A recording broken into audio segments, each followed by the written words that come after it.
అందరికీ శుభం. ప్రార్థన. సర్వయుగములలో సజీవుడైన తండ్రి, నిన్న నేడు నిరంతర ఏకరీతి గల తండ్రి, దయామయుడవు, కరుణామయుడవు, ఆశ్చర్యకరుడవు, అద్వితీయుడవు, యుగ యుగములు వేలాది దూతలతో అనునిత్యము పరిశుద్ధుడు పరిశుద్ధుడు పరిశుద్ధుడు అని ప్రతిగానములతో పొగడబడుచున్న మా అదోనాయ్, మీ ఘనమైన నామమునకు స్తుతులు స్తోత్రాలు చెల్లించుకుంటున్నాం. ఉదయకాల సమయమున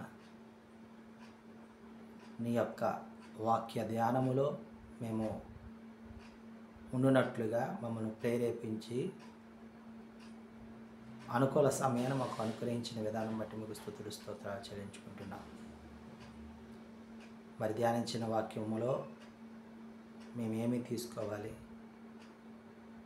ఏమి గ్రహించి మా యొక్క బ్రతుకులను జీవితంలో మార్చుకునగాలి అనే విషయాలను మాకు తెలియపరుస్తూ బలపరుస్తూ ముందుకు తీసుకువెళ్తున్న విధానం బట్టి ఈ మా మనవులను మా రక్షకుడు విమోచకుడు యేషువా మెస్సీయ నామమున అడిగి పొందుకుంటున్నాం తండ్రి,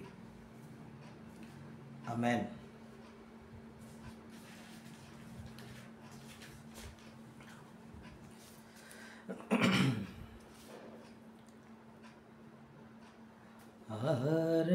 అరణ్యయాత్రలో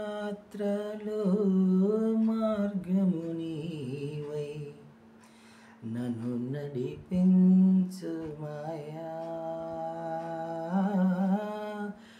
మోడు బారిన జీవితాన్ని చిగురింపజేయుమయా.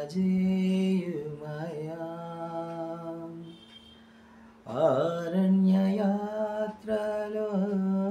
మార్గము నీవై నన్ను నడిపించుమయా, మోడు బారిన జీవితాన్ని చిగురింపజేయుమయా.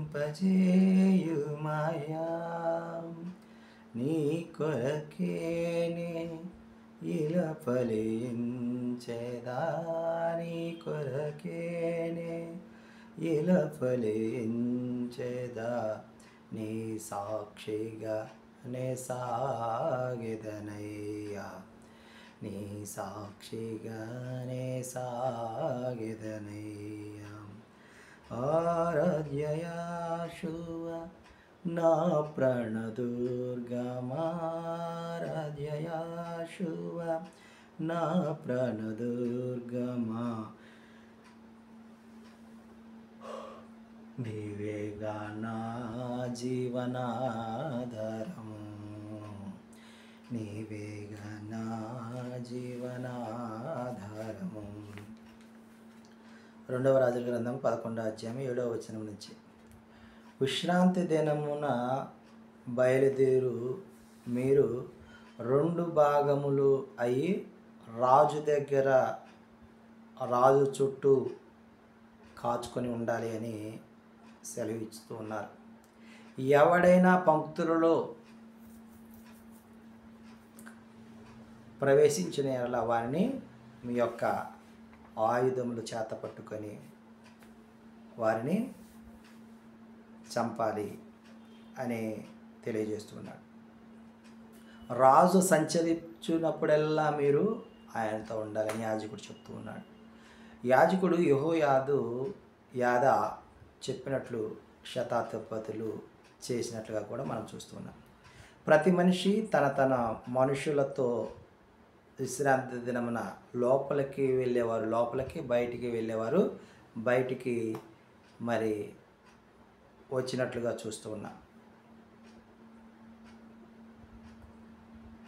యెహోయాదా వద్దకు వీరందరూ వచ్చినప్పుడు బయట నియమించబడిన వారు, లోపట నియమించబడిన వారు. ఆ విధముగా మనుషులతో యెహోయాదాకు దగ్గరకు వచ్చినప్పుడు వారికి ఈ మందిరంలో ఉన్నటువంటి దావీదు ఈటను డాలను మరి ఇచ్చినట్లుగా కూడా చూస్తున్నాం. అప్పుడు రాజు, ఎవరు ఈ రాజు అంటే యోవాషు రాజుగా మరి పట్టాభిషేకం చేసినట్లుగా, కిరీటం పెట్టి పట్టాభిషేకం చేసినట్లుగా చూస్తూ ఉన్నాం. ఈ విషయాన్ని చూసినటువంటి అతల్య తన వస్త్రములు చింపుకొని ద్రోహము ద్రోహము అని కేకలు వేయగా యాజకుడైన యెహోయాదా అదోనై వారి మందిరములో రక్తము చిందించకూడదు కాబట్టి ఆమెను బయటికి వెళ్ళనీయనని చెప్పేసి అనినప్పుడు ఆమె గుర్రములు వెళ్ళే దారి గుండా రాజమార్గం గుండా వెళ్ళగా బయటికి వెళ్ళిన తర్వాత మందిరం బయటికి వెళ్ళిన తర్వాత ఆమెను అతల్యను మరి చంపినట్లుగా ఈ అధ్యాయం మనం గమనించగలం. ఆమేన్.